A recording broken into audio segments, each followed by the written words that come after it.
Views, interpretations, and opinions expressed are not advice nor official positions presented on behalf of any organization or institution. They are for informational and entertainment purposes only.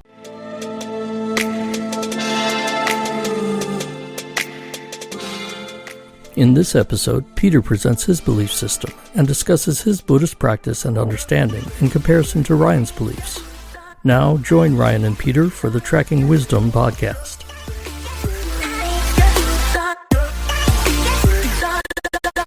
So I have to say, in terms of my personal beliefs, I agree with you. I don't think salvation's an issue. Mm-hmm. I don't think heaven and hell, salvation, any of those things are issues. I think they're more dodges, ways for organized religions to kick the can down the road and say, well, we're not going to give it to you right now because you have to stay tuned. And so in context of previous discussions, I can kind of see that as being a manipulation of the self-interested church, the self-interested, and I guess I would want to say organization, mm-hmm. right? Because church is emotionally charged, right? But I think if we say this is the way this organization operates, mm-hmm. it's much clearer what we're talking about, and hopefully kind of takes away the animosity of attacking a church, attacking a faith. Yes. Right? Okay, we're not questioning any faiths. Yeah. We're saying there are organizations that are built around faiths or that have co-opted faiths. And that's what we're talking, that's what we're here to discuss in large part, because those are the things we believe that nuns are alienated by. Mm-hmm. These organizations which are not self-consistent. Yeah. But are self-interested and are self-preserving. Yes. Okay, so the idea of salvation as being one of the accretions that we've talked about that obscures the truth, that's the basis we're postulating. All religions are based on an essential truth, reality. Mm-hmm. All religions are based on reality, are intended to be able to guide us to reality, absolute reality. But they've all been compromised by accretion of teachings on top of the original prophet or whatever teacher they're built around, to the extent where they obscure or even undermine and contradict the original teaching, that the original solution was, because that's what all faiths are. All faiths are solutions to problems of being human. Like, being human is a problem. So, I think we're getting at kind of what we want to talk about. So I'm struck by kind of the tone of what you described. It makes sense to me. The language has a New Age flavor to it, which I agree with makes it less, to me, a little bit less accessible. Mm-hmm. But, that's really because my background is in Christianity and Buddhism, which are much more traditional. Well, I don't necessarily have a New Age background, but I know that some of the things that I said are similar to New Age thinking. Yeah. So what's interesting to me is that I wouldn't have articulated a belief structure like that because I kind of haven't thought about it ground up. Basically from a creation perspective, right? So you presented a creation perspective, which I thought was really interesting. I think it makes sense to me, what you said. I really need to digest. So obviously, there's some key things that I agree with, like the idea of salvation or heaven and hell. I think I can't do as good a job of outlining my beliefs from A to B to C because I don't have I don't have the same kind of starting point. I do have a starting point. I just don't have a creation starting point. That was important to me. That was my seek. Like, why are we here and where did creation come from? Because science has failed on both those fronts, in my opinion, up to now. And when I came across that kind of idea, it was the first time that something was posited to me as a possibility that made sense. Like, I could see how that could be real. So let me walk through my framework a little bit. And I guess in terms of, we'll start with creation and reluctance because what I've read of Buddhist teaching is, okay, one of the central tenets of Buddhist philosophy or Buddhism is cause and effect, causality. All things are effects of causes. There's always a cause before. And they postulate no primary cause, which is kind of the same thing in a way. It's like everything has a cause. Well, what caused that? Well, there was a cause for that. And there's a cause, well, but what was the first cause? And they're kind of like, well, there doesn't have to be an original cause. Causes have always existed. And so there's a certain similarity, I think, it's almost just a semantic difference to say existence always existed as opposed to the cause of an existing thing always there's always another cause, which is really just to say something always exists. There's no such thing as non-existence.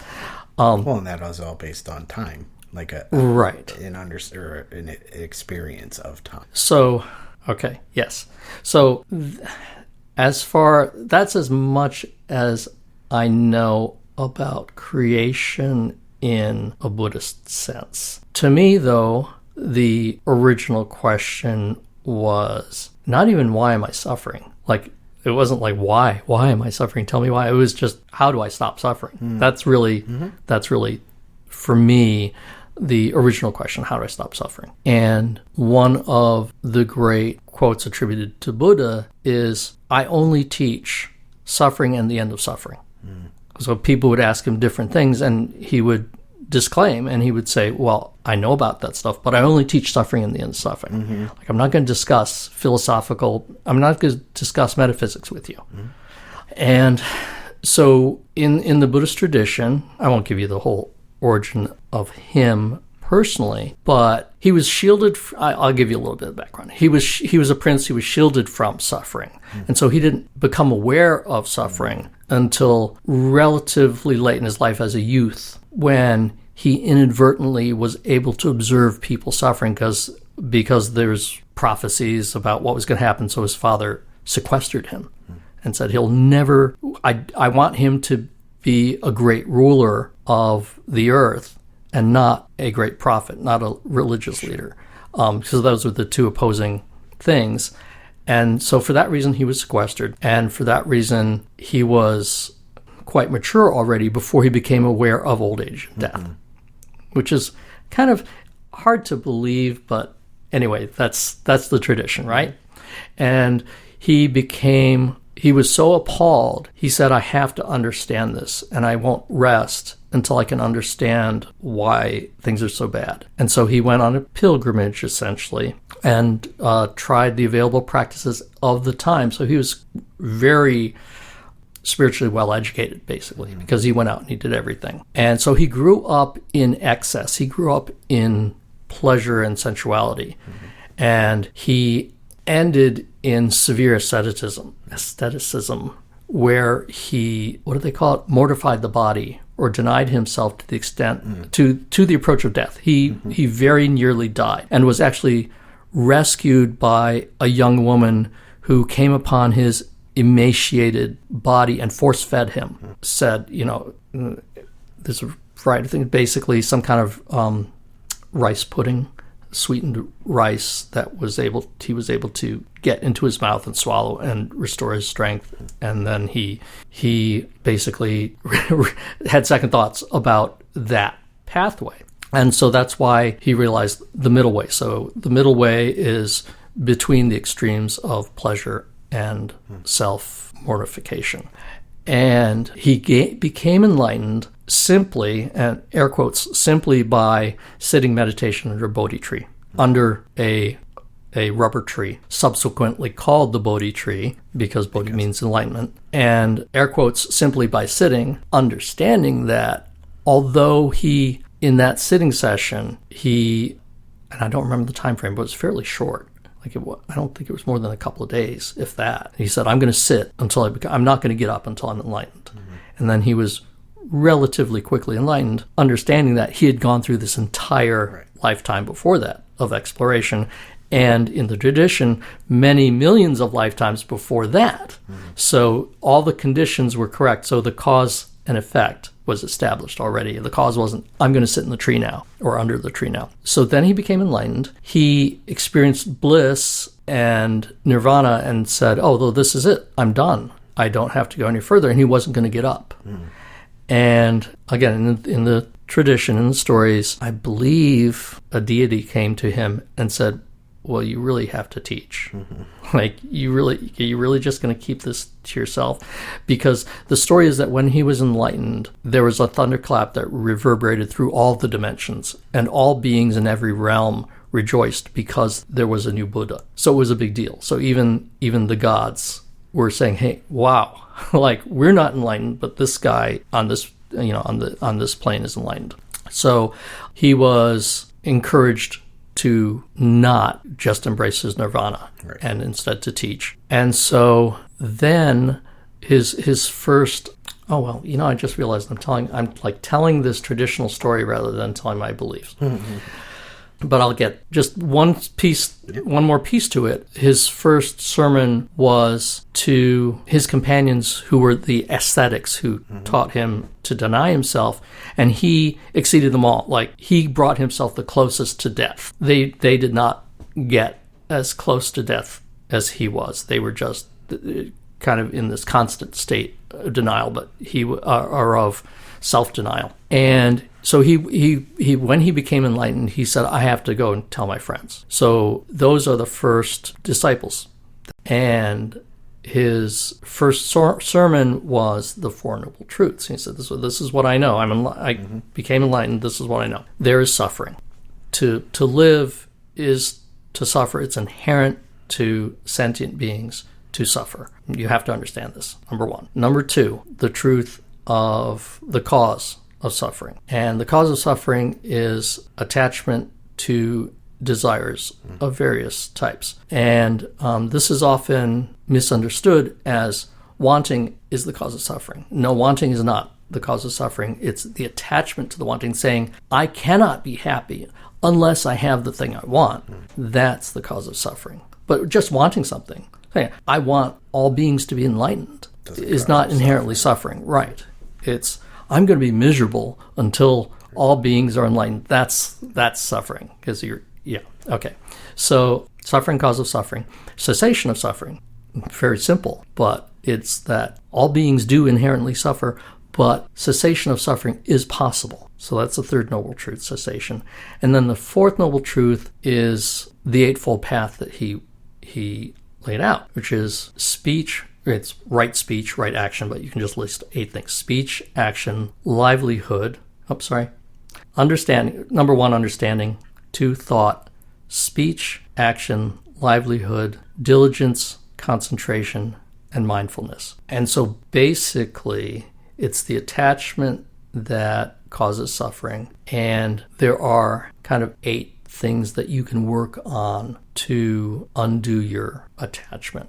So this brings us kind of back to the beginning, because right understanding the first item is really talking about how should we really perceive reality. And that's, I've alluded to ultimate reality and conventional reality. That's my framework. And that's something I do believe, that we exist in this third dimension, which is our convention of reality and exists, but is not our essential existence. Right. And not the absolute reality. It's a relative reality caused by all the conditions that we've experienced for all time as human beings or biological beings. So is the existence always biological? I think that's an interesting question. And I haven't thought about that, and I haven't read about it, but I can make a logical extension, which is, as I alluded to earlier, in Buddhist tradition, there are multiple realms of being.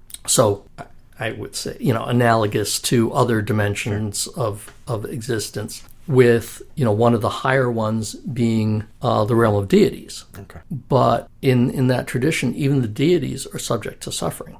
They're just not subject to our conventional suffering. They're not subject to physical suffering. But they're not free of suffering, because if they were, they'd be fully realized Buddhas. Right.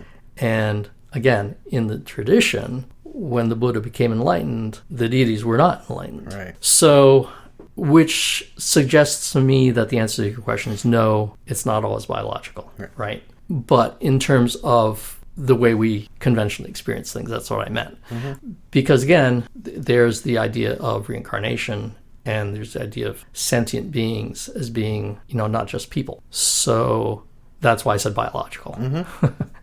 So I guess, though, that, you could reincarnate as a kind of angelic entity, like a deva or something like that. And again, I'm not really well-versed in traditional Eastern entities and levels of existence.